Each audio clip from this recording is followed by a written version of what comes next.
Vision तिमीले कपडा मेसिनमा हाले हो र? मैले हालेको छु कपडा। आज कपडा धोइदियो भनेको 1 घन्टा भइसक्यो त के हाले आज? मोजा हालेको छु आज, मोजा मात्र बाँकी छ। ल म कपडा हाल्छु है त आफ्नो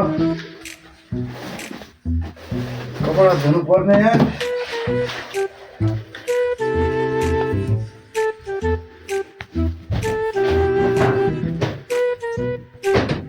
ल भिजन, ओए भिजन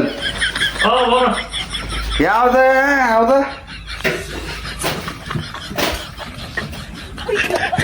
क्या हाले यो मेसिनमा के हाले यो कपडा के हाले? मोजा हालिरहेको छ देखेन केटा? यो दुईटा मोजा नि मेसिनमा हालेर हुन्छ त? दुईटा हालिरहेको छ आज। यो दुईटा मोजा हातले धुन सकिँदैन भने? हात दुखिरहेको छ काम गर्दा गर्दा जापानमा। जापानमा हात दुख्यो भने म दुईटा मोजा नि मेसिनमा हाल्यो त यहाँ पानी बत्तीको बिल तिर्न मान्छेलाई कस्तो गाह्रो हुन्छ। तिमीलाई त थाहा छँदैछ त, अब जापान आइसकेपछि हाम्रो स्ट्यान्डर्डै बढिरहेको छ, तिमीलाई थाहै छैन? ल जापान आएर स्ट्यान्डर्ड बढ्यो भन्दैमा अनि म दुईटा मोजा हालेर हुन्छ 4-5वटा गराएर हालेर भयो भने त हुन्थ्यो नि त। अब यता दुईटा मात्र आज दुईटा मोजा बाँकी छ कि त्यही भएर दुईटा हालिदिएको।